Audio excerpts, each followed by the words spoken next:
Welcome to the November 23rd, 2017 episode of Reactive Consciousness, our in-depth podcast about what happened this week in our lives. I'm your host, VyseTheBold, and this is... Lotus Prince. And OldManStompy. So yeah, we have another wonderful show full of OldManStompy things. This is an OldManStompy episode, so if you don't like it, get out. Okay, bye. Yeah, bye, see ya.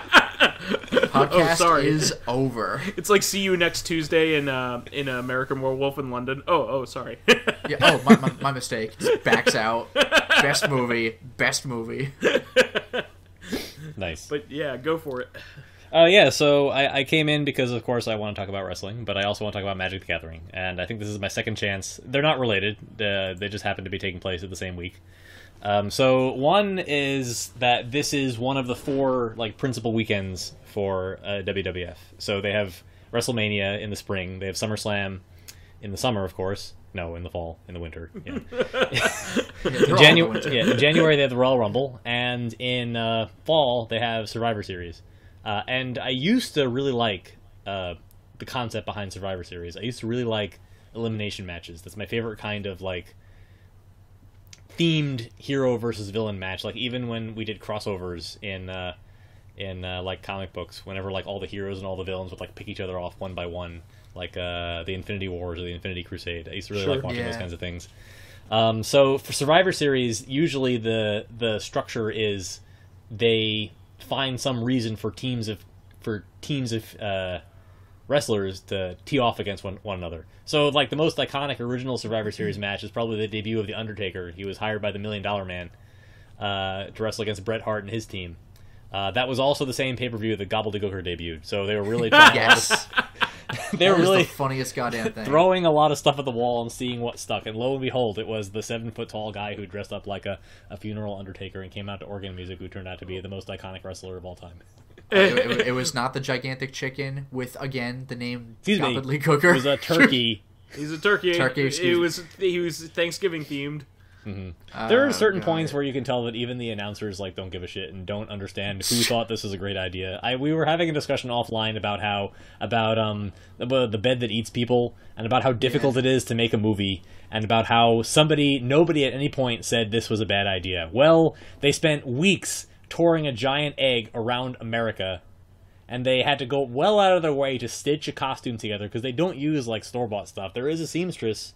And this has to get approved by people like Vince McMahon. I mean, everything is Vince McMahon's idea. He's basically everything goes through him. Almost everything is his idea. So he probably came up with the Gobbledygooker. It was hey, yeah, sure, let's do this. It'll be fun. I'm just imagining that scene from The Simpsons where the school got a bajillion dollars, and it's let's see what we can buy with this money, and just every stupid suggestion, and just getting the approved stamp. You know those guitars that are double guitars? Approved. Chocolate microscopes? Approved. You know what it reminds me of? Every time I think of the Gobbledygooker, it resonates in my mind with that scene from the beginning of Borat where the Jew lays the egg. Oh God. That's what that was. And then people go and beat up the egg. So stupid. How in the world did he get banned from Kazakhstan? By making fun of the entire country and culture. Oh, that'll do it. So this has happened in wrestling too. I know in real life that JBL has been banned from, I think, Germany for doing the Nazi salute. Ooh, and Jericho's gotten in trouble in Brazil for stepping on the flag. Yeah, they really don't care sometimes.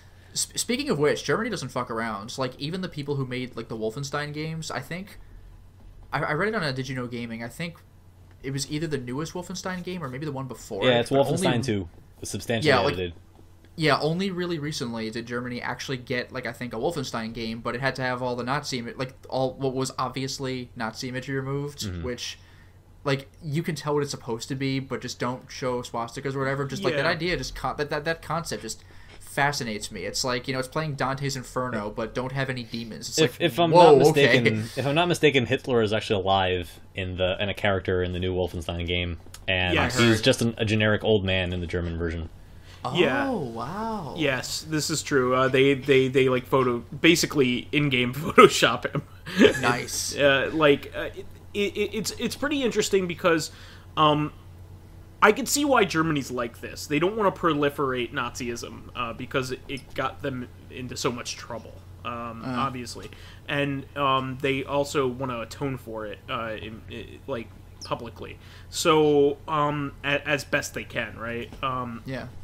So they only allow this sort of imagery when it's basically like the Hays Code. Like they only allow it when it's first of all meant to be shown as in a poor light, and also it's not meant to be entertainment. It's meant to be something that like educates or will be artistic in some way.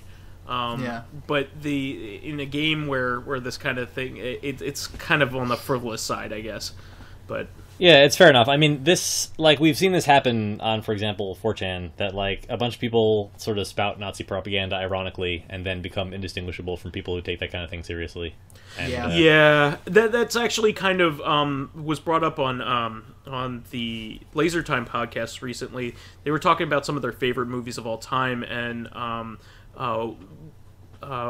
Chris Antista, he's the host, brought up RoboCop. RoboCop's really great. And then the same director made Starship Troopers. That's what I was thinking, Starship Troopers. And Starship Troopers is indistinguishable, almost indistinguishable from somebody. If you don't know that it's supposed to be making fun of like nationalists, you could see it as nationalist propaganda. It's satire, but but that's the thing though. The actual propaganda in the movie, like the military commercials, are cheesy to the point of being hilarious. Like, come on! But the actual movie is pretty subtle with its satire. So like, you watch it and you're like, that was an okay B sci-fi movie, I guess, and you just missed the whole message. No, it's supposed to tell you that like we're wrong for being like colonizers, you know, and being empire-like and nationalist.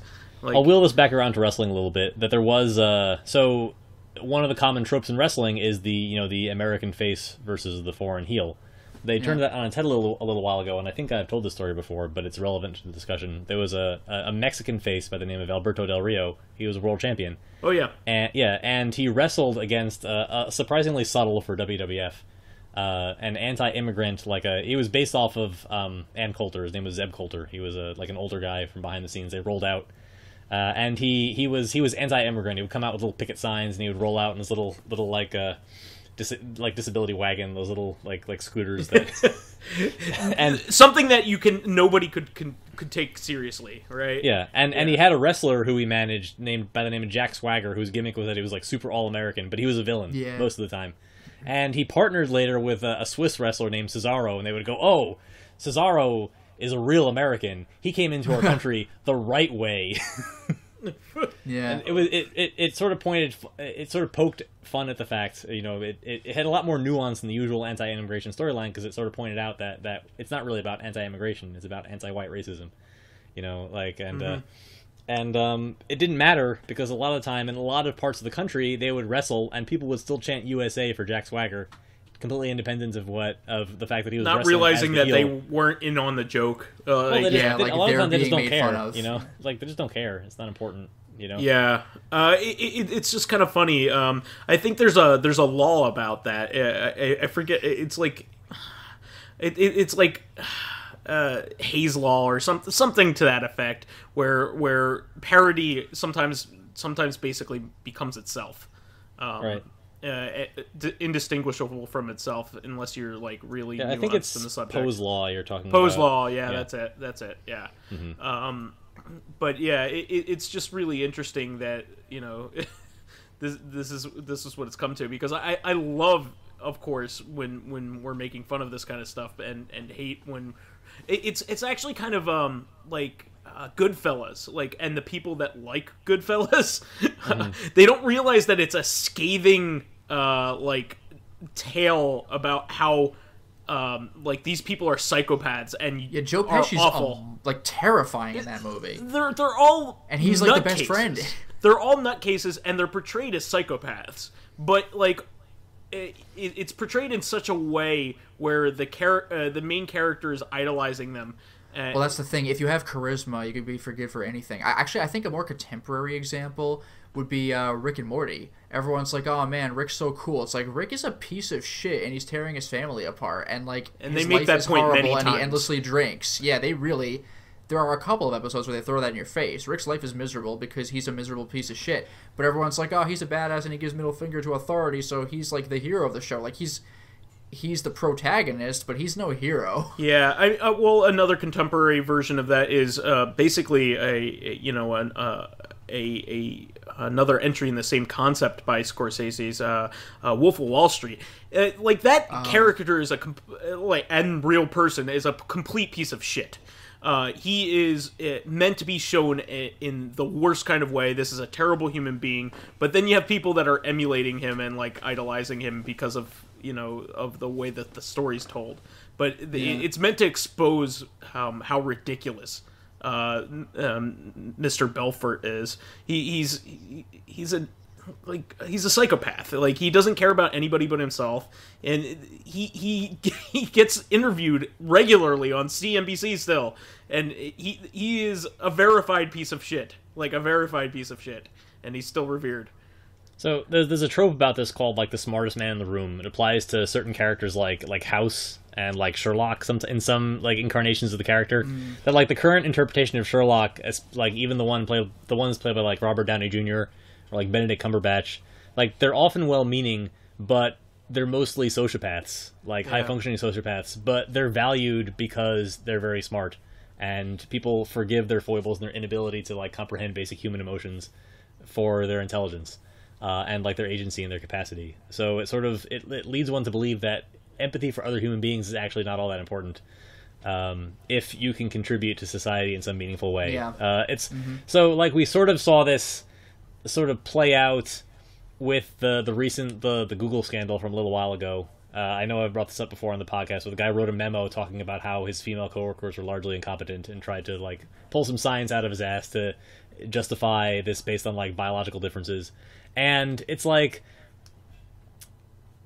what was abstracted away from any legitimate discussion was just the act of doing that created such an unfriendly workplace that he deserved to be fired, even if his points were legitimate, because he inserted himself into a discussion that he had no business with. Like, he valued himself for his personal intelligence. He put himself in front of the company when he's trying to work as a unit, when we try to work as a society. When you do that, when you value these people who are like ideologues but also sociopaths, you come to the conclusion that you should just look out for yourself, that working with other people is overrated. Yeah, and he also cherry-picked a lot of his data points. Like, he picked stuff that obviously backed himself up, but like ignored all this other stuff. And like I guess a lot of people do that, and scientists like one of the foibles of science sometimes is that kind of stuff. Yeah. But he was already coming in with a bias, and coming up with an excuse to find proof for it. Right.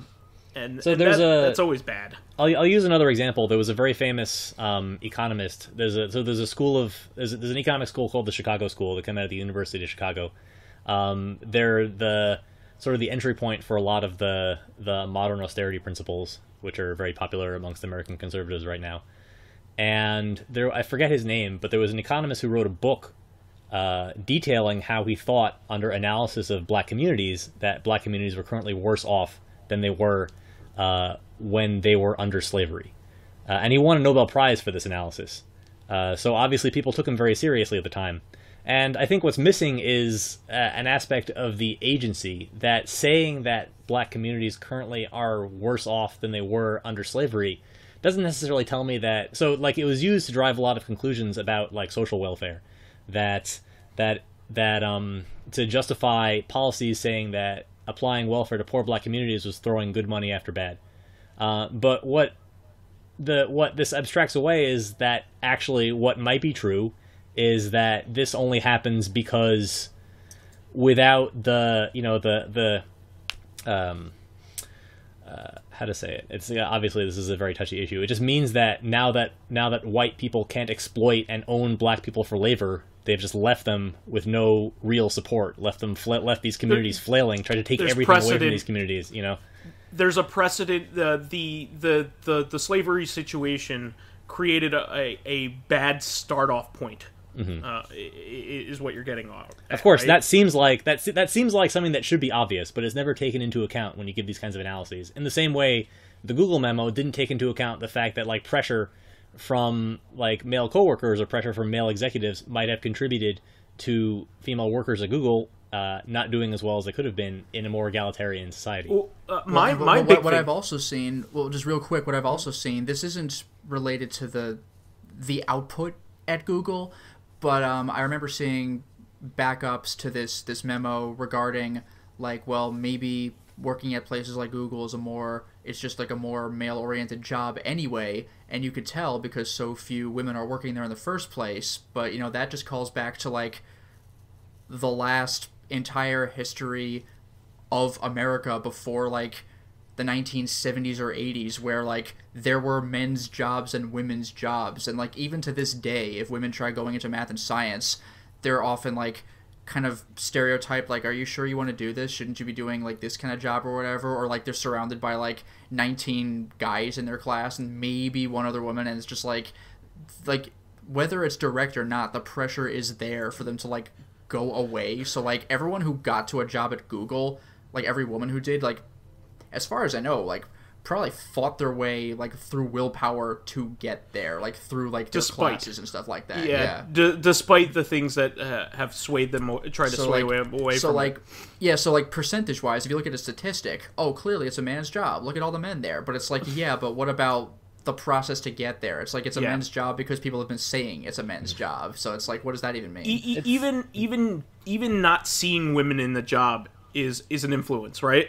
So like even if people say, hey, that's actually exactly what I was going to bring up before you brought it up. Not having women in a job is a sort of pressure to keep them out of it.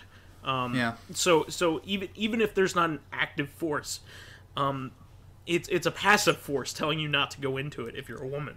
It goes right back to like blue and pink being men's and women's colors. But if you think about it, like, what does color have to do with anything? Yeah, it's a degree of light on the visible spectrum. Who gives a shit? Like, who made you boss of color? It's just weird.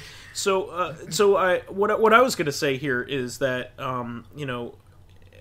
women haven't been encouraged all along to be in these jobs, and despite liberal thinking and a lot of things, academia is plagued by misogyny.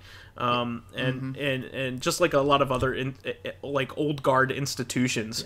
How about that movie Hidden Figures? To this day, whenever it cuts to like in a movie to like Mission Control, it's all men, and Hidden Figures, the entire movie is about all the women who are in Mission Control that a lot of us like to this day have no idea existed. So there's a reason for that. Like at the time, at least in some circles, programming was largely considered to be like akin to secretarial work. That was why it was considered to be a woman's data job. entry. Data you can entry actually, to some you degree. can. So there's a study that you can do that shows that as a job becomes more male oriented, the salary goes up, despite the workers not necessarily being any more competent than they were previously indicated to be. And so like that's part of why at the time, data, like NASA was sort of infamous for largely wanting results. They didn't really care about the sex or the gender of their workers. They just wanted code that was functioning because the lives of their astronauts were depending on it. And by that token, the space race, and then by that token, the Cold War lived or died on our ability to get a man on the moon and establish our rocketry techniques. So they didn't care like who was working for them. I mean, obviously they did a little bit, and of course there's still people working there, and as we've seen in the movie, and of course from other people's experiences, like those women still face racism at their own jobs. Despite NASA doing their best for the time to hire in an equal way. Mm-hmm. Oh sure, and a lot of it just comes from like small stopgaps, even just from individuals. It doesn't even have to be institutionalized. It can be one person in power, picking somebody else that didn't deserve it as much. I mean, a lot of it is Yeah. about maintaining a power dynamic. So I'll make an example from wrestling. Not that I really need to get back to the wrestling topic, but we know that the Fabulous Moolah maintained her championship for 26 years because she basically operated a whorehouse. She would train young, disingenuous rookie female wrestlers, and then she would basically pimp them out to promotions. I'm sure. Also, I never really heard you say this, but I'm sure there were drugs involved to keep them down as well. Yes, that is definitely the case. There were a number of interviews from female wrestlers, many of whom died well before their time, as a result of like the drugs and the abuse that they suffered, like at the hands of this farm. That Moolah ran. This came up recently because Charles Manson just passed away. Right. He basically founded a cult around basically himself, his ability to sing, and also his ability to get drugs to his followers. So I mean, like, drugs are a way to keep people down systematically because they then have a dependency, a chemical dependency, not just a psychological one. It's particularly bad in wrestling because even the star male wrestlers, like for example Macho Man Randy Savage, and I know we've discussed this before, these guys put so much punishment on their bodies that a lot of them felt like they needed some combination of like painkillers and alcohol and coke, like to deal with function. Yeah. Hulk Hogan like can't sit down. He has an implant in his spine. So, like every time you watch him do that leg drop, you know that it cost him 6 inches off of his height over the course of the 30 or 25 years or so that he was wrestling. Not that we care that much about Hulk Hogan because he's also like a piece of shit, but it's still evidence of what happens to somebody. Like when they put their bodies through that. And Hogan was one of the biggest stars. He had the ability to say no to anything he wanted. He had the ability to take any time off that he wanted, and he still suffered these debilitating injuries. He has pressure from the audience to do those things, though. I mean, he knows what people want to see. Yeah, exactly. But like his moveset is highly limited compared to what we like the kind of athletic stuff that the guys do today. He does the big boot. He does the leg drop. He knows that he can take it easy relatively because people are going to go crazy for that big boot. Even against The Rock, like there's a really famous match where he went up against The Rock in Toronto at WrestleMania 18, and he was supposed to be the bad guy. Toronto loved him so much, all they wanted to see was The Rock get killed by the big boot. That he actually like turned face in that match, totally unscripted. They love Hulk Hogan. Wow. Like just for doing that leg drop, that boot, that Hulk up, that like no, wag your finger, beat the crap out of the other guy. Like that was all it took to get him over. So like he could be whatever piece of shit that he wanted to be backstage. Like he knew everybody loved him. He was sort of notorious for skipping shows that he knew would do poorly, so that the data for like the sales that he brought in or the tickets that he sold for events that he went to would just be better than all the other wrestlers. Oh wow! So it would feed his want to get paid better. Right. So he would use that as cherry-picked evidence, so to speak, that he was a better wrestler than everybody else and a better draw. He's a smart guy then. But that goes back to what we've been talking about. It's all about creating a power imbalance. It's all about like he's torpedoed several companies just because he wanted to sell himself, put himself over at the expense of every other person in the company. Him and the guys like him who had creative control basically killed WCW. They made the storylines incomprehensible. He ruined Sting's career in 1997 or 98. They spent a year where Sting, when Hulk Hogan turned heel, it became Hollywood Hulk Hogan as part of the NWO. Yeah, they spent a year building up a match between him and Sting at Starrcade, it was like one which of was the their worst WrestleMania. It was one of the worst matches of all time, if I remember right. It was not. I don't think it was horrible, but the finish was completely screwed up. So it was supposed to be that the referee was supposed to count. Sting was supposed to win, I think, and the referee was supposed to count fast.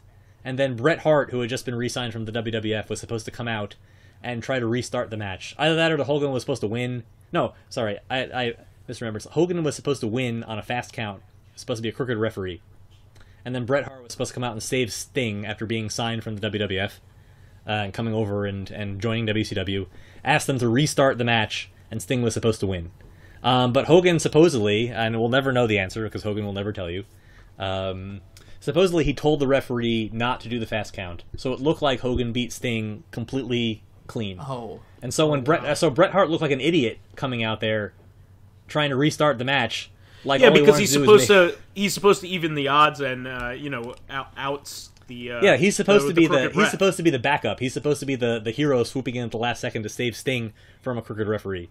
So that single act that Hogan took made both Sting and Bret Hart look like idiots. It made the year's worth of build up totally worthless because it looked like Hogan went over Sting clean. It gave Bret Hart an extremely bad first impression because he looked stupid. And then they resolved it by redoing the match the next week. And if I'm not mistaken, somewhere along the line they were supposed to end the match. They were supposed to have a rematch on Monday night, which was live, and they finished the match after the cameras stopped rolling and told everybody that you were going to get to see the finale on a Thursday episode of the show that they had taped in advance because they wanted nuts. because That's they ridiculous. they intended to start airing a show on Thursday and they wanted to be able to promote it.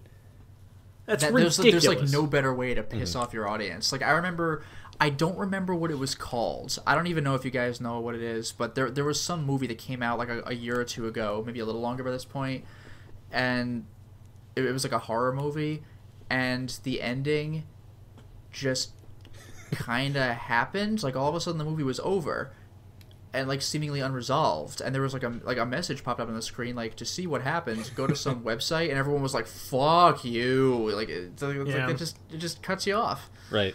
So yeah, this was deeply unsatisfying, and so like there are a couple of really good books that were written on the fall of WCW. A lot of it is Hulk Hogan's fault, and then he went to TNA and he basically killed that company. He convinced them to give him a lot of money, and then hire like all of his old buddies, all of whom were pushing 50 or in their late 50s. Yeah, or even they're all pushing 60. hurting. Yeah, they could barely do anything, and they basically took over the show and ruined a lot of guys' careers. With the exception of a few guys who managed to get out, made it to WWF, including like AJ Styles, who like I know I've recommended him to you many times. He's basically the current Daniel Bryan. He's a fantastic technical wrestler. He just doesn't have that like chosen one style physique. He's like 5'10". He's kind of small, but he is unbelievably talented, and he is a joy to watch every time in the ring. He was a TNA guy for almost his entire career. We thought he was going to go down with the company. But he made it to WWF a couple years ago, to his tremendous benefit. Good. Yep. So, back to your original point. Yeah, no. So Survivor Series. So I feel like I like the state of the WWF a lot. Like knowing that Vince McMahon is slowly phasing himself out of power. Not that his like son and his daughter and his son-in-law Triple H are necessarily better people. But like it feels like the wrestlers have more agency than they used to. Like it feels like a lot of the old biases that were weighing the industry down aren't there. It's not hard to believe that anybody is a better person than Vince McMahon. Yeah, I mean, come on. That's fair, but you know they're his kids, and in some ways they take after him. Stephanie in particular is famous for. Well, they certainly have the propensity to make it all about themselves. Not necessarily that they're keeping anybody down backstage, which is certainly a lot better. It's a big improvement. But they have a tendency to hog. I don't want to say hog the spotlight. Like when you go into WrestleMania, you know there's only room for like 10 or 11 matches at the most, and it's already a long show. It's like 5 hours long. And if some of those slots are always going to be taken up by like a Stephanie McMahon segment, a Triple H match, a Shane McMahon segments, that doesn't leave quite as much room for the newer stars to shine. And Survivor Series kind of had this problem because Shane and Stephanie, so they've reestablished the split between the two main shows, Raw and SmackDown. And so the dynamic coming to this pay-per-view is that all the champions of the shows are facing off, and then on top of that, they have these elimination matches between like teams of superstars who aren't currently title holders. Gotcha. So it was sort of couched like a real sporting event, and granted it followed sporting narrative, so there were 7 matches, and you knew that the brands were going to be tied 3-3 going into the final like big elimination match between all the big stars. But it was like largely a vehicle for Stephanie and Shane and Triple H to like play out their personal rivalries with each other, since they're the leaders of the brand. Shane McMahon is captaining the SmackDown team, Triple H is on the Raw team, and like the whole storyline felt like it was mostly about them and what they were going to be doing. leading up to WrestleMania. There like wasn't a lot of tension in the matches themselves. They were all really well wrestled. Like the stories were interesting, but it was never really in doubt who was going to win because you knew it was going to go down to 3 versus 3 coming into this big match at the end. And then the finale was just extremely lackluster. So they spent all this time building. They ended with AJ Styles versus Brock Lesnar, which is a dream match. It's a WrestleMania tier match. You know, AJ Styles is, you know, the Daniel Bryan of the new Daniel Bryan. He's the best technical wrestler they have. Brock Lesnar might be the biggest star they have. So, like, having them fight each other, you know, that was amazing. It was one of the best matches Lesnar's had in years.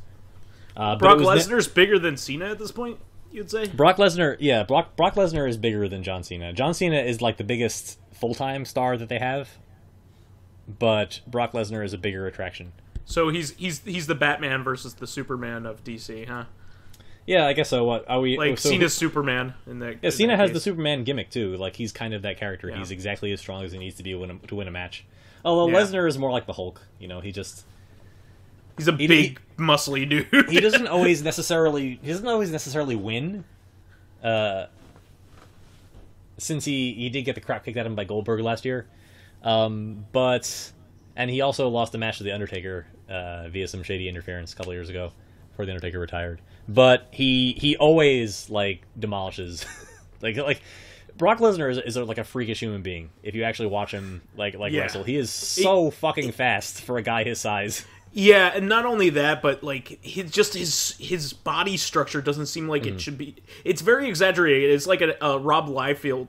He's got pretty small legs, and they're still really muscular. It's just the rest of him is like a slab of beef.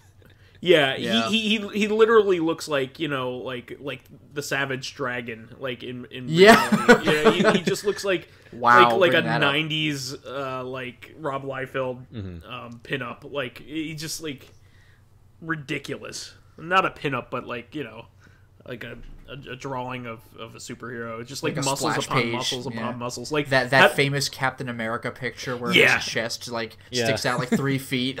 like that's actually Lesnar's anatomy, and maybe that's who Liefeld's been drawing all this time. We also know that one of the Titans in Attack on Titan was based off of Brock Lesnar.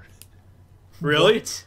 Yeah. Wow. That's terrifying. So he was in Japan too.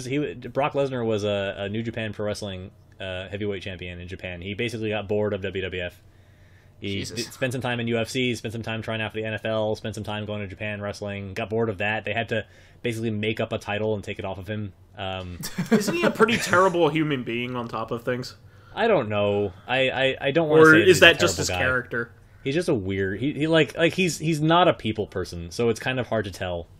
Okay, whether that's his personality or his act, his act. Yeah, he definitely has like a man's man personality. Like they asked him after a UFC fight, what's he gonna do? He's like, yeah, I'm gonna go home and I'm gonna climb on top of my wife, and I'm gonna have a great time. I'm gonna go home and have sex with my sleep wife. with my wife. Yeah, thanks, Dr. Green, Mr. Green. Yeah, Mr. Green. I know what it's from. Yeah. So thanks, Cluedo. Yeah, Cluedo. Yeah. For our European viewers. Yeah, for our everyone but American friends. Glue. No. So yeah, I've heard stories that Brock Lesnar basically lives on a farm in Minnesota, and there's no phone in the house. Like if you want to call Lesnar, you have to schedule a phone meeting with him, and he has to go to a shed. What a silly thing. I will never know how much it's believable if you've ever listened to him talk in an interview, but at the same time it's totally plausible. They just got a regular house with a whole bunch of phones, and he's got a BlackBerry, and there's just a story that's told to build his mystique. Hulk Hogan does that too. Not that I want to defend Hulk Hogan in any way, but people complain all the time that he lies about things, but really he's building his character and he's telling a story. Yeah, he's an actor, and in his era that the cameras were always rolling. There are guys like Ric Flair. He broke his back. He got into a plane crash where another wrestler died, and they had to go to the hospital separately on their own, under their own power, because they couldn't be seen in public together. Wow! What the hell? That changed the course of his career because he had to drop a lot of muscle. It probably saved his life because he probably went off steroids. to do that, because after he broke his back, he couldn't hold all that muscle. So if you look at pictures of Ric Flair when he was like 20, 25, like he's huge. He's like Hulk Hogan level huge. But like after that, he's much more slender in like his 30s and 40s, like as a result of that plane crash. Wow. Like so, like these guys, they kept the curtain closed all the time, and like they grew up in that environment. They lived that for years. Hogan still lives it, and still kind of feels like he's playing a character. Do you think that whenever Hulk Hogan like takes a shower or a bath, he complains that it's not hot? Yes, I think he does that all the time. Like I don't have a lot. It's not hot every day. There's no Hulkamaniacs here. I'm gonna divorce my wife because it's part of my story. Why would you think there'd be Hulkamaniacs here? Actually, Vice, there's an interesting story. I don't want to delve too much into this because it's Chris Benoit, but he his wife used to be married to one of the primary bookers for WCW, and when Benoit was sleeping with her before she got divorced, before they got remarried, Dave Meltzer, that one primary like wrestling journalist, was convinced that it was a storyline, and so he would write articles about how like, oh wow, they're really committed to the lie. Him and his wife aren't even traveling together anymore. Christ. I've heard that she's traveling with Chris Benoit. Yeah, oh, wow. And they really committed to it. Let me tell you. that story gets dark if you don't drop the analogy. So Jesus. Yeah. So it's hard to tell. Like I know like some of this has come out later. Like I know The Rock had what they call a road wife, and like he divorced his wife that he was married to at the time when he was wrestling, like actively. So you never know how much that played into it, or at least it's not like obvious. Yeah. I know that like in NXT, the developmental league, like a lot of those guys had like sex tapes released, and of course you have a bunch of like athletic people who are just like wrestling all the time, like got like tons of adrenaline. They're all like extremely attractive, like very well built. Of course they're gonna have lots and lots and lots of sex. They're also like young too, so yeah, like exactly. Like they're in their physical prime. Like they're like, who's surprised by any of that? So one of the guys who was in like one of the most prolific sex tapes was Xavier Woods, the leader of the New Day. The guy who came out as a Super Saiyan at WrestleMania. And they still like they make occasional references to it in WWF television when they really want like a cheap pop from the crowd. It's pretty funny. Oh yeah, the New Day. Those are the guys who came out all as Saiyans from like the cereal box, right? Yes, they all and last year they came out with Chocobo and Moogle in Final Fantasy XIV for Stormblood. No, for real though, like why a cereal box? Like what was up with that? That was their gimmick. They were trying to like part of their gimmick was they were trying to come up with merchambise to sell to the kids. So one of Bootios. Bootios. Yeah, you could actually buy a box of Bootios. That was part of their catchphrase. That like they would call people booty, as an insult, and so they were selling Bootios. They make sure you ain't booty. Yeah, and they're like in the shape of butts. Yeah. No, I think they're just O's. Man. I don't think they're actually in the shape of butts. Well, they are if you put two of them together. That would just be absurd. That would be a sideways 8, Vice. Come on now. Yeah. So yeah, possibly an infinite sign. So like that's kind of what I mean. It feels like those guys like they're having a lot of fun backstage and they're really allowed to be themselves. They have a YouTube channel where you can tell that like even though not everybody is successful or not everybody's playing the character that they felt like they wanted to when they were coming up through NXT, like they all like each other for the most part. For them, Do you think they'll ever have like I don't know if they've ever done this in WWF or E or whatever, but like have they ever brought back like just bullshit like the gobbledygooker like as like an ironic nostalgia thing? Like have they ever just been like, remember when we invented this? Like have they ever done anything sometimes like that? There was the hand, right? They definitely brought that back. That was legendary. That's incredible. Vice, do you know this story? I think I might have heard it, but I still need to be refreshed. The story is that at some point, Mae Young, who was like in her 70s at the time, was romancing Mark Henry, the actual world's strongest man, now a wrestler. And in storyline, they had sex, and she gave birth to a prosthetic hand. And like what? And like it was insane. And I've been told many years later, this happened like almost 20 years ago. I was told many years later that this was like a Vince McMahon joke, because we previously referenced that he'll throw any shit at the wall if he thinks it's funny, and he has a horrible sense of humor. Like that it was actually supposed to be like a vibrator, basically. And that the joke was that, I got stuck up there like 30 years ago, and all that sex like jarred it out somehow. It doesn't explain how she got pregnant, but... Wow. Wow. But So, OldManStompy finished so, it. Yeah. so fast forward like 18 years later, and in some random backstage segment, just like some of the women's wrestlers are talking to each other about an upcoming match, and like Mae Young walks by, now she's in her 80s, with a guy in a giant hand suit. It's a shitty hand suit too.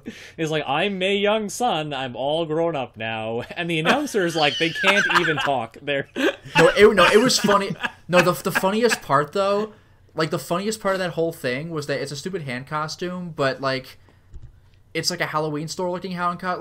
Like you still see the guy's face. He's just it's just a dude wearing a hand costume, and he's got these douchey sunglasses even though he's indoors. And like OldManStompy said, he's like, I'm Mae Young's son. Like he doesn't have a name. He's Mae Young's son. Like it's a reference. Like that's the funniest thing. And like with the video, because OldManStompy showed me the video of that intro, and you could kind of hear like from behind the camera a guy going like for a second, like he's like holding in his lap. She reared this hand to be this like walking, talking human being. but that's why it's funny. It's not like a hand that grew up. It's a dude wearing a hand costume. Like it's like he's walking around wearing a hand costume. Someone spent the time to remember this garbage segment from like 18 years ago and construct a hand costume so that you could have a 5-second sight gag. It was quick. So Grant Morrison did this with some of his Batman.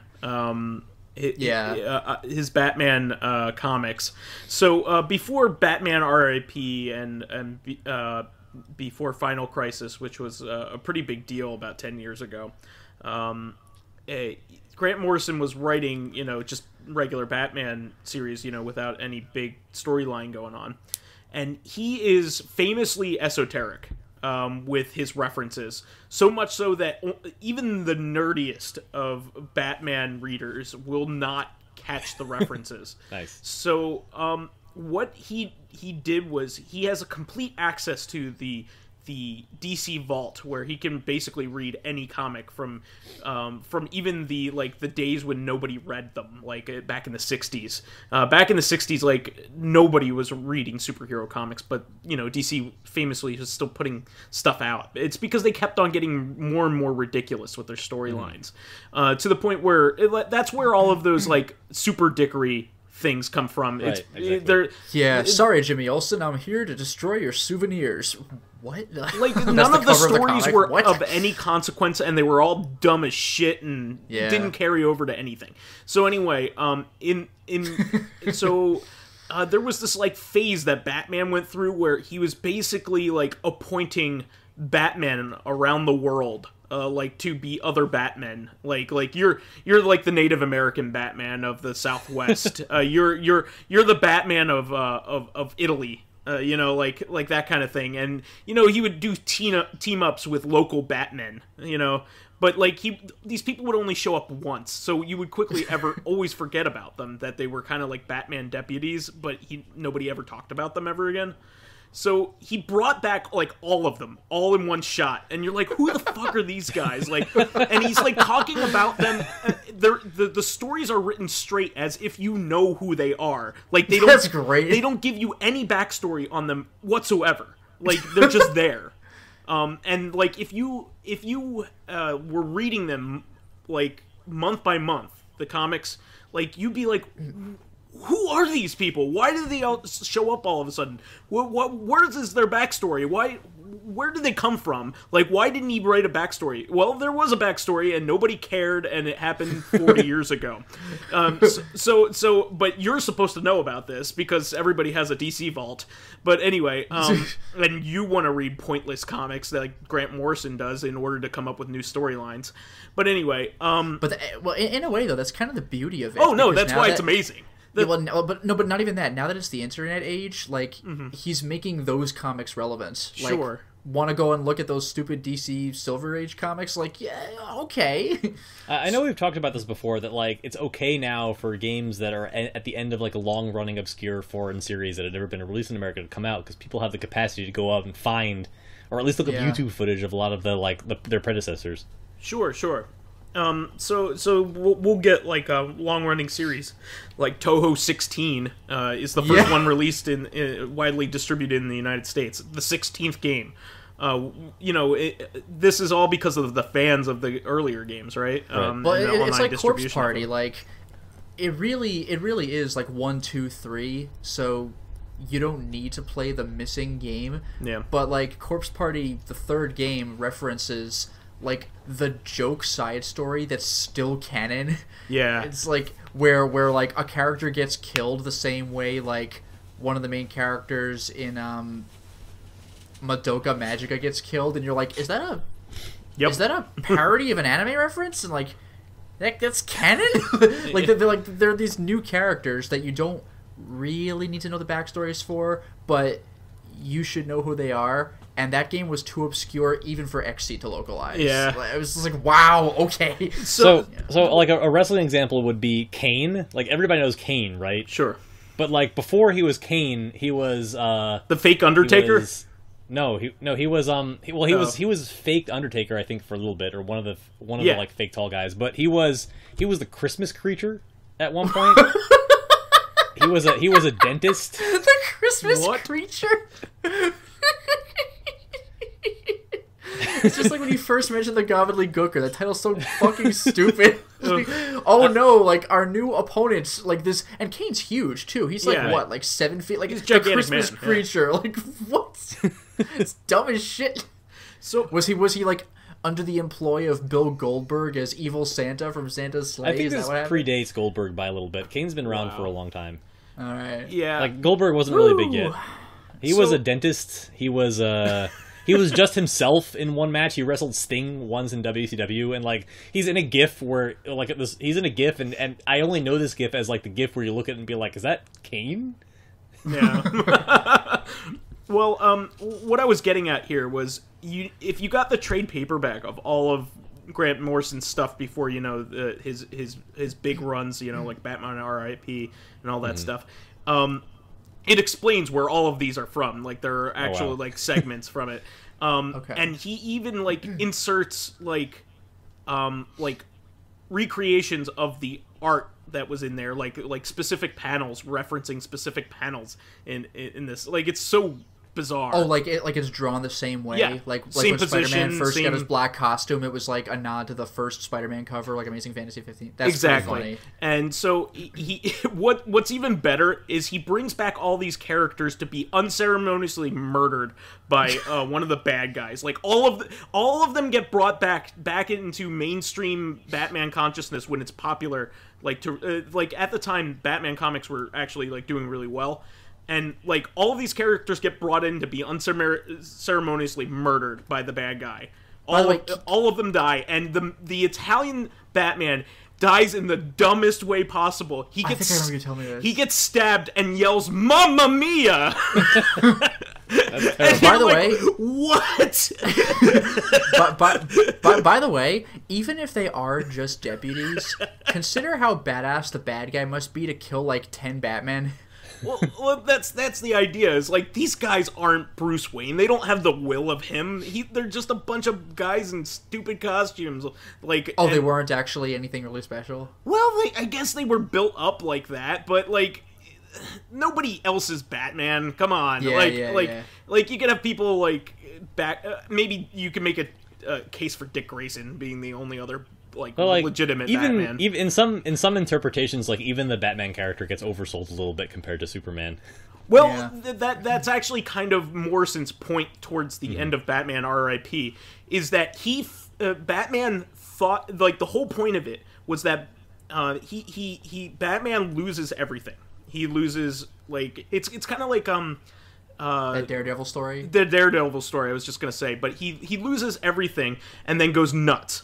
And he like psychologically breaks, and then he starts dressing up as like a fluorescent pink Batman, and starts like traipsing around the world as that's also a Silver Age thing, isn't it? Wasn't there? Yes, there was a Silver Age thing with like the rainbow like Spectrum Batman. Well, no, he's like this pink Batman. Like he's a hobo Batman that he fashioned a suit from like stuff he found in a dumpster. Nice. And so apparently that's a reference also to something that happened in the Silver Age. But that's great. But anyway, he gets through it, and like he finally, you know, beats the Joker. The Joker's been torturing him the whole time and ruining his life. And you basically find out the reason why he was doing this is because Batman thought so far ahead that he knew that if he psychologically broke, he would have a backup program in the back of his head to make him back into Batman. And so even if he was insane and didn't know what he was doing, he psychologically prepared himself to do so, to become Batman again. Which is the most ridiculous thing, over the top. logically, that you could think anybody could will. So I think that's the whole point, is like, Grant Morrison took him to the ultimate extreme of what like, how goofy his will can be if it was strong enough. Yeah. So, I always found that fascinating. It's not quite the same thing, but it almost makes me think of that. There was an episode of Dexter where he had to kill somebody and then very hastily hide them because, like, someone was, like, coming up to where he was just completely unexpectedly. He was like, oh, shit, where do I hide a body? So, like, I forgot what happened, though. Something happened where he went unconscious or whatever. When he woke up, he had no memory of where the body was. So he's like, I really need to find this body before somebody happens upon it. So the whole episode was basically trying to do what he would have done in such a situation. And, like, when he finally does find it, he's like, damn, like, I'm actually quite clever. It was pretty amusing. But yeah, back to original points. No, it's fine. The discussions are good. I guess I have, like, one little footnote that I wanted to bring in. There's a guy who's wrestling right now that I really enjoy, although I don't think he'll ever, like, nothing will come of this gimmick, so I just want to, like, encapsulate it in a segment before he gives it up. There's a guy, so they have a cruiserweight division right now in the WWF, and they have their own show that they really only air on the WWE Network. But there's a guy, Drew Gulak, and his gimmick is that he's, like, anti-gimmick. He's, like, the blandest and most boring professional wrestler imaginable. And so, like, most of his segments for weeks started with him coming out to wrestle a match and then giving a PowerPoint presentation. Oh, wow. But that's almost a gimmick, though. That is a gimmick. No, but yeah, I could just imagine him just walking in with no fanfare, just like a professional boxer, just walk in there, be ready to fight. Okay, it's like just. So guys have had that as a real gimmick before, as a professional fighter. Because PowerPoint is like joke levels of boring. Well, sure. So he goes through, like, a slide every week, and supposedly this presentation is like 220 slides. But he's also, like, and this is hard to do. He's an exceptionally good bad actor. So they decided to pair him with the current heel champion for a little while, who's, like, really flamboyant Jersey Shore type character named Enzo Amore. His catchphrase is that he calls the other guy soft, and then he spells it out for you. He's like, S-A-W-F-T, and he goes, soft, and the whole crowd goes along with you. Soft. So, I think the exact phrase is like, there's only one word to describe you, and I'm going to spell it out for you. And sometimes the heel announcer will be like, that's not how you spell it, like, really quietly. Nice. And so Lily and I usually laugh at that every time we see it. But Drew, good. he tried to do his catchphrase, and he's just like, I think there is exactly one word to describe you, and I will spell it out for you. S-O-F-T. And he gives, like, a thumbs up at the end, and Enzo looks at him like, I hate you so much. That's pretty good. That's pretty sweet. So, yeah, I it's one of those things where, like, I have no attachment to him as a wrestler, so I don't want to watch him win a championship. I just want to watch him be a goofball every week. I want to watch him do something stupid to make Enzo embarrassed. It's an interesting way because Enzo's a heel, and, like, he's a chicken heel. Like, he doesn't wrestle all that often, so this is one way for him to get a comeuppance, just to associate with people who are, like, too bad even for him, to, like, embarrass himself constantly. And I like it's a kind of an unusual dynamic. I don't know how much mileage it has, but I'm really enjoying it. Yeah, it sounds pretty entertaining. Mm-hmm. Let's see, what else? So yeah, the only other thing I wanted to talk about this week that I asked to be on the show to take over Recon was that the new unset for Magic the Gathering is about to come out, and I had brought this up a little bit with so that's Pyro. like Unglued or Unglued, Unhinged, and now what was it? Unstable, you said? Unstable is the new set. So it's interesting because it's designed to play a little bit closer to an actual Magic set. So, like, part of what's so interesting about the unsets is that a lot of the time they use it as a testing ground for things that, like, you can imagine how they would work, like, if you're trying to execute it in a game of Magic. Like, there's nothing that specifically should forbid it from happening in Magic, but it turns out that the baggage of, like, encoding it in the incredibly complicated Magic rules is just not worth it. Yeah. Yeah, because then they have to balance it to be able to be deflected and things like that. And you also have to analyze every single freaking card in existence, because all of a sudden some nothing card becomes insane with this new card that comes out. Every card that's being played with right now, not every Well, card. no, that's not necessarily true. Like, when the Magic rulebook is designed explicitly to give you a definitive answer for any arbitrarily minuscule situation that might come up, any possible interaction of cards. Yeah, it doesn't they have an entire necessarily be rules tournament team legal. Yeah. which is intended to do this, because people, they just play with whatever cards they have.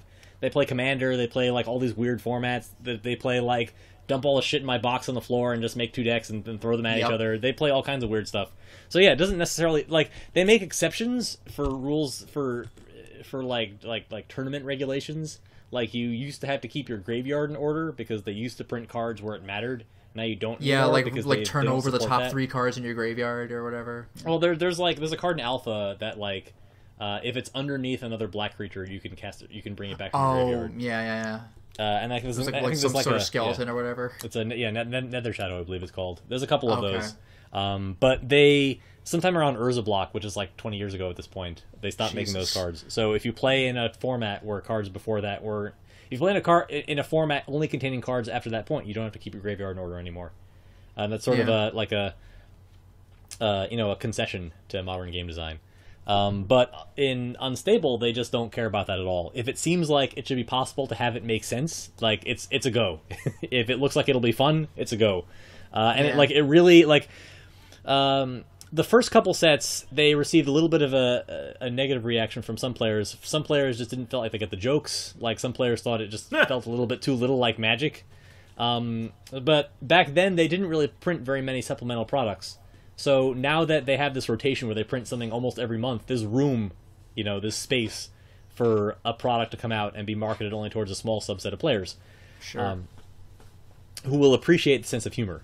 And so they put a lot of work into the set, and it shows, I think. The theme Not only that, but there's a lot of cachet behind a lot of Magic players that have been playing for 20 years at this point. Yeah. Exactly. So, like, there was a set called Time Spiral, which was notorious that, similar to the Grant Morrison thing, nearly every card... That was fan service the set. Nearly every card is a reference to, like, cards that weren't even worth referencing in the first place. Yeah, Sarpadian Empires Volume, like, 8. Yeah, like, are you fucking kidding me? Like, that was a reference to flavor text from Fallen Empires. Nobody cares. Well, nobody likes Fallen Empires, but, like, it was on, like, every card. So if you played Fallen Empires, you probably... And, like, it makes, like...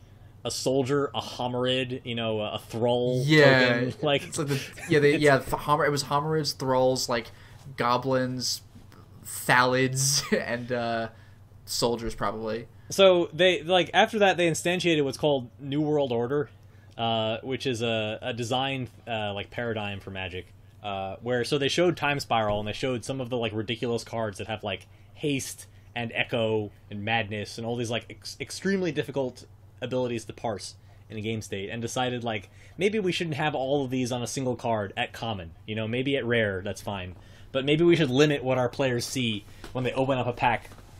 And Unstable is kind of built with that in mind. Like, the rares, they do these really unusual things, even by Magic standards. I think I showed you guys a card where you're allowed to pick someone outside the game and make them your teammate. You basically give them part of your deck, part of your hand, part of their creatures, and now it's a 2 versus 1 game.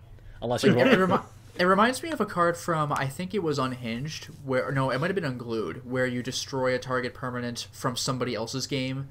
Yeah, there's no way that's that should infuriating. be there's no way that should be legal in black bordered Magic. So yeah, there's also just stuff that they would never print in black bordered Magic that's allowed to be printed in the silver sets. Like Unglued and Unhinged. I think it's called Whoop Ass. For some reason, the second. Oh yeah, they set had all the ass cards, had an ass kick ass, theme. whoop ass. Yeah. So it had a card. So regular Magic has a card called City of Brass. It taps for a color of mana, and Unhinged had City of Ass, which is City of Brass, but all the tops of the towers are butts. Yeah, it's so stupid. And the flavor text is just that's literally all it says. It's great. So So I want to meet the madman who architected the city. Yeah. The city of ass. So, reading the cards when you open up a pack of Unstable is like a fucking roller coaster. So, let me read you the start of a text box. This card is called X. That's all it's called, X. And it says, so the first line of the text box is, as long as X is in its owner's opponent's hand. Like, that's the first line of the text box. That's obnoxious. So, like, like, how did it get there? It's your X. How did it get into your opponent's hand? This card tells us... I can think of only like 2 cards that could do something like that. It's actually, in Blackboard Magic, it's forbidden. They would never design a card that would put one of your cards in your opponent's hand or deck. It's like one of the golden rules of Magic design. The closest thing I could think of is Donate, or like that Word of Command where you just take your opponent's deck and just play it for a turn, or hand and play it for a turn. Yeah, but you wouldn't like put one of your cards in their hand. Like, you can gain control of a card on the battlefield. Oh, that's but, true. Like, you can't. So the idea is that he's a spy, and you can send him into your opponent's hand, and while he's there, you can like play your opponent's spells. Huh. Like, and that willy-nilly. Like waste them.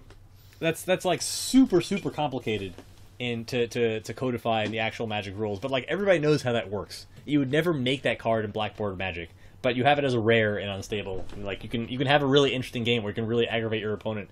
You're literally sending a spy into their hand to like play all their spells. That's kind of clever. Kind of the theme of the set. I know I've also shown you the supervillains. There's like a Legion of Doom. So there's a guy that like says if you cast a spell with numbers like going down from 5 to 0, you destroy target player. Yeah, that's ridiculous. So Wow. There's also like a Doctor Doom, I think. There's some woman, her name is Mario Kill, I think that's the name of her card. And the joke is that like she can swap herself with her Doombots at any time. Oh god. Like even from your hand. So irritating. So like they have these like Killbots in the set that you have to draft along with Mario Kill, so you can, and they're terrible cards. They're just like little creatures. They don't actually do anything. So if you happen to get Mario Kill, of course you'll take all the Killbots. So like it has a different feel to it. And I know Pyro's mentioned this, but I would love to propose that we stream a draft in real life when the set is available. But at the same time, I would like to play. I haven't played in years, but that would be fun. I think this set is designed to play without a strong knowledge of the rules. The cards do what they say, and like knowing how the cards interact with each other. Yeah, that was one thing about basically. Unhinged, where like it purposefully made fun of the stuff that you don't know or care about. Like that one doppelganger where it's like it can gain any of these following abilities: banding, phasing, and it's just like what, like flanking. Remember that? No, they're really old fogey. They love that card. They love that kind of stuff. They love. Oh yeah, protection from homerids. I think it has homerids. Yeah, what's a homerid? That's from Fallen Empires, like these crustacean creatures. And there's also I remember like Circle of Protection artist. Just name a particular artist. Can't hurt him. Yeah, that's still in here. It's interesting. Oh, by the way, I'm assuming they do, but do they still have the particularly gorgeous looking land cards? They have the best looking land cards I've ever seen. So you know that the Unglued had like full art lands that had like a big board and tap symbol, and then Unhinged had even nicer looking lands. So the part of the point of Unstable was to use it as a launching ground to test new printing technologies. Okay. So now they have literal full art lands. There is no border whatsoever. That's cool. Yeah, so they know that people want full art lands, and actually some of the regular sets have started to have full art lands if they really want to show off the geography in that particular set. Sure. So that's not even that special anymore. But they look fantastic, and I'm hoping I can pick up a set in foil. Because the unhinged ones are extremely expensive. The island is like $70. Yeah, I do remember the lands, the unlands always got more of a price than others because they're just cool looking lands. Right. So can you use those in tournament because they're just land? Oh yeah, they're just lands. So you can use them in tournament. It's okay. Yes, you can use them in tournaments. Cool. The last sort of note about the set is that it ends a joke that the lead designer played on the fan base like 10 years ago. Mm-hmm. So there was a set called Future Sight. It was at the end of Time Spiral block. And so the point of Time Spiral was that it was all references to Magic's past, some of them incredibly obscure. And then the end of that block was called Future Sight, and it was basically like future nostalgia. It was like a list of things that they were hoping to do at some point, and like a glimpse into Magic's future. And one of the future shifted cards, so to speak, was called Steamflogger Boss. And it's a goblin that says, other riggers you control get +1/+0 in haste, and then it says, if a rigger you control would assemble a contraption, instead assembles 2 contraptions. And like when that card came out, that made no sense whatsoever. Like it meant that they had to write in the rulebook that a legal card type was contraption, and like a legal creature type was rigger, and that assemble was a word with meaning, but they never actually said what that did and what it meant. That's fantastic. Wow. So it's finally paying off. So you would open a pack and you would get Steamflogger Boss, and it's not bad by itself, because like it's big enough of a creature that you just played it on its own merits if you had no other red creatures. But like you'd read it and be like, "What's a contraption? Like, what do I do with this card? What do I?" You know what that kind of reminds me of, even though all the cards were in the set. But do you remember way back in the day, like Visions, that set? Yeah. There's this one Djinn creature called Kookus, like Kookus, and it's an uncommon card. And that's one of like the first packs I ever drew. I got the Kookus, and it says like it does 1 damage to you or however much damage to you unless you have a Keeper of Kookus in play. And like the Keeper of Kookus is a common card, but like why would you even put it in there unless you knew somebody had a Kookus? It took me a while to find it. Yeah, I was like, well, Keeper of Kookus. Like yeah, now I need one of these. And you know, meanwhile there are people who probably got that as a common card, Keeper of Kookus. And if you see that first, it really might not mean anything, you know, and then you see there actually is a Kookus. It's like Lord of the Pit, like sacrifice a creature, and then it turns out that like in Fallen Empires, there's basically like a creature machine that just like produces like a throw each turn. You're like, I can sacrifice this to Lord of the Pit if I'm actually still playing with one of those. So they do that very, very rarely in Blackboard Magic. They make cards that reference other cards, because like Squee and Squeeze Toy. Well, those cards both exist, but they don't each other like, to specifically exist. reference each other. Yeah, so there's those reference each other in the lore, not in terms of actual gameplay. Gotcha. There's like a rare, a common. There's like a witch, a cauldron, and a newt, and you can like make a potion. Like they interact with each other. Really? Like the witches from Macbeth. Yeah, Macbeth, more or less. Yeah, I have newt to a frog. Yeah. Yeah, a lot of them are like that. There's a handful of cards that specifically reference each other, but this one it references an entire card type that doesn't exist. Yeah, that's crazy. And now it does.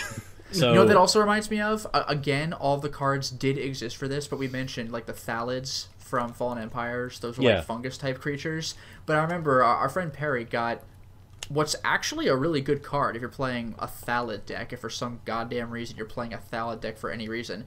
But like basically they're like the Thalids tends to like get +1/+1 when they get like a spore counter on them. Because they're these plant creatures. Well, but they usually use the spores to make other Thalids. That's sort of maybe that's what common. it was. Yeah. That's what it was then. But before we knew all that, because again we got the rarer card first. Perry got a card called Fungal Bloom, and when you don't know anything about the cards in Fallen Empires, what does Fungal Bloom do? And its only function is put a spore counter on target fungus, and you're like, what? Like it's like this is useless. Like where are the fungus cards? What, spore counter? Like it doesn't even tell me what they do. Like if you got some of the common green cards, you might find out, but we just found that one first. It's like finding out what the use of a plumbus is. Like, it's like so like okay. this is actually an important aspect of modern Magic design. It's like if you open a single, so for one, Fallen Empires packs, they only had like 8 cards in them, so you didn't see anything of the set when you actually opened the pack. Oh god, yeah. But like now you open a 15 card pack, and you're supposed to have a pretty good understanding of what the set is all about just from opening, fanning the cards out and taking a look at them. Yeah. Like you should know what most of the major themes are just from reading that, and that's sort of what how Unstable was designed. It's supposed to be really goofy, especially at the rares. But you're supposed to be able to understand how you're supposed to construct an unstable deck by opening 1 or 2 packs. That way you can like draft it and not feel stupid because you like have no idea what the cards do or how they interact with each other, and you just like pick the ones that look funny. So if we're gonna do a draft, how many boxes of cards should we do for 4 people? So a typical draft is 8 people. Usually you use 3 packs. So I'm sure we can. The coordination might be difficult. I'm sure we can find 8 people who would be willing to at least try it. Maybe. But anyway, that's 24 packs, so it's less than a box. It's pretty easy to get a draft set. I do feel like the fact that there's an aspect of the set that requires you to pull players in from outside of the game lends it to like be drafted in a communal environment, like at a game store. Yeah, that sounds like something at a con. Like you're in the tabletop room. Hey, guy, want to get in on this real quick? There will almost certainly be unstable drafts at MagFest. I would find it hard to believe there wouldn't be. You know what's funny about this is now I could easily buy a box of Magic cards, and it was unfathomable to buy a whole box of Magic cards when I was a kid, and now I don't want to. It's so funny. Like I might do it for this, but like buying a fat pack was like the pinnacle of like, oh man, this is amazing. I saved up. Yeah, normally you buy a booster pack, you buy a starter deck. That's kind of like you do that once to give yourself like a boost. Yeah, to like first get acquainted with a set. But like buy a box, like you just didn't do that. Like that's insanely expensive. Well, people do it all the time now. I mean, I could say this about almost anything that I have money for now that I'm an adult. I mean, I remember when I was a kid, I used to save up my allowance for weeks just to be able to buy like one video game, maybe one or two a year. Then I got to college and I was like, oh my god, I have a paycheck. I can buy whatever video game I want. Next thing I know, I have like 500 video games and I don't want to buy any more video games. Because you don't have any time because you're working and trying to buy video games with that money. Indeed. Thankfully, I'm married now, so my money goes to other things. Like healthcare. like my wife not punching me in the face. Don't want that. We were just talking about how she Jane Jetsons your wallet and takes it away for that doesn't actually happen. Friday. Like for the actual. So it is a family tradition that my mother and my sister, they go Black Friday shopping together, and they've invited my wife on that to make her feel like part of the family, which is very nice of them. So she made a Jane Jetson reference, or I should say that we saw the Jetsons opening. She saw the Jetsons opening for the first time because her sister made a Jane Jetson reference. It's like, is that what you're gonna do to Keith? Sorry, Old Man Stompy. she doesn't actually say Old Man Stompy. She calls me by my God given. That's actually how the question went. Oh, sorry, I mean Old Man Stompy. You don't know, it's intense around here. Like, yeah. Use my internet name, jeez. By my given name, my given name. I was also granted that name not by God or my parents, by somebody by someone who's having a birthday today. Yes. But anyway, do you have any last remarks? That's unstable. I don't really have any last remarks besides the fact that I'm just like, I'm dying to just get the hell out of here and go to sleep. You go to bed. Yeah. And, for the record, it's about 1 a.m. as we're recording this. Yeah, so there actually is a spoiler season right now for Unstable, so I've been pretty excited about what goofy things they reveal on a day-to-day basis. Nice. So like today was actually the day they revealed the card that lets you steal other players, like from other players' hands. I guess that's the theme of Black Blue in this set. You can also steal phases from their turn. You can steal creatures' text boxes, including the flavor text. And I saw a thing that was like bringing back Shahrazad from Arabian Nights, where you're just doing a sub game now. Deal with it. Yes. Oh, there's a wrestler now. There's officially a wrestler creature. It works like a Chaos Orb. You throw it from 3 feet away from the battlefield, and it fights anything that it touches. Did they specify that you can't do the Chaos Confetti thing this time? It doesn't specify that, but it would be it would be pretty hard to throw the card from 3 feet away unless it was like actually. That is true. Yeah, you'd have to put your hands into a cylinder and blow through it like a blow dart. Mm-hmm. It's called Slaying Mantis. Nice. All right. Well, that is the show for this week. Please remember to subscribe to the Corrective Consciousness YouTube and Soundcloud pages. I was half expecting Old Man Stompy to hijack the outro here this time around. We kind of foreshadowed So it. Please give us 5 stars on iTunes, and while there, you can find please me give us at Lotus Prince. Please give us thumbs ups, likes, and 5-star ratings on iTunes. It helps us promote and spread awareness of the show, and any bit of encouragement helps keep the show going. You can catch us on Tuesday for our sister podcast, Corrective Consciousness, the podcast about our lives and pop culture. Finally, you can friend me as VyseTheBold on Steam, PSN, Xbox Live, Twitter, and in real life, because I need as many friends as I can get. Yeah.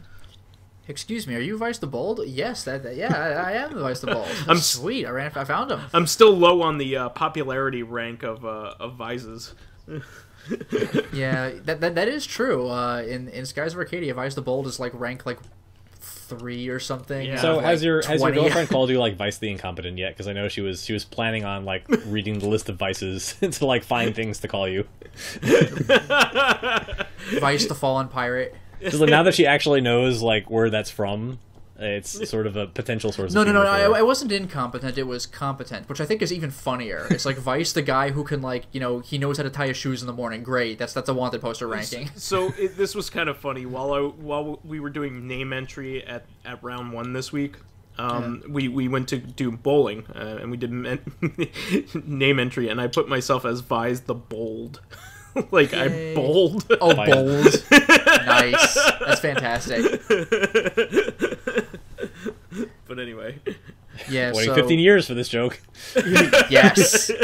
So anyway, you can follow me on my It was YouTube on channel. 99.99, you know, in when the Dreamcast was released. Right. Yes. You could go. VyseTheBold. You could go. How will people find you on Patreon and follow your It's streams like or this- whatever? why I'm glad you asked, OldManStompy. Well, for starters, you can follow me on my YouTube channel at Lotus Prince, and you can hit me on Twitter at Lotus Prince, like you said earlier, and also like you shouted out with the Patreon. So if you want to see my videos early, get on exclusive live streams, or even We're listening to the select upcoming same games- old shit as every other day. This is somebody's first podcast, and you're ruining it for them. So, or select upcoming... Nobody knew was listening to that. We're losing listeners. Come on. Oh. Not with that attitude. Bring in more listeners. But yeah. Or if you want to select upcoming Let's Plays for me to do, then you can hit me up at the patreon.com/LotusPrince. And you can find me as OldManStompy on most major social networks or gaming networks. But may you find me. No, you may not. Alright. Excuse me. That's are like you the proverb OldManStompy? that, You have me like- confused for someone else. That Homer says in the original Simpsons episode.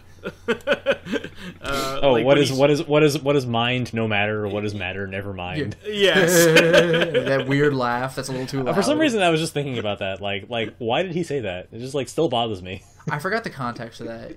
That was the point. He was like putting the kids to bed, and he was Yeah. just saying things to them that was terrifying them.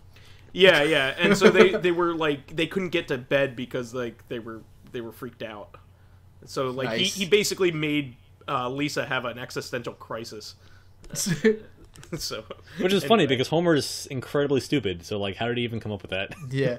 Well, that's not the way he used to be. He used to be like his original characterization was that he was bumbling, dopey, but he tried his best. Well, He Yeah. I wasn't thought that was complete the joke freaking that imbecile. like he's so incompetent that he is like brilliant at being incompetent. well, he has to be that smart in order to have that much ammunition. Like Yeah. like he wouldn't need to be. It's just like Peter Griffin. He knows so much about pop culture that it's impossible that he's dumb.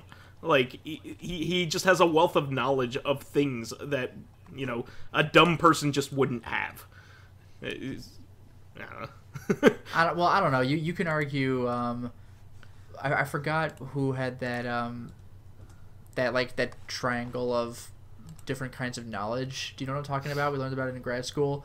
But like, yeah, Peter Griffin is probably very intelligent in like a particular kind of knowledge. But he's like, at the same time, he doesn't really appear to be a smart person. It depends on like what you're looking at for intelligence. Like, he's not academically inclined, but he's got a real good sense in like other forms of intelligence. Well, intelligence can be broken down in its simplest format as saying pattern recognition is what intelligence is. There's kinesthetics. Yeah. There's like, I forgot what the name of the intelligence chart was, but whatever. We get the idea. See you on Tuesday. Cheers. You're Until not taking next this from me, time, Vice. everyone. You're not taking it away from me this time, Vice. Cheers, motherfucker. Cheers. Aloha. Bye.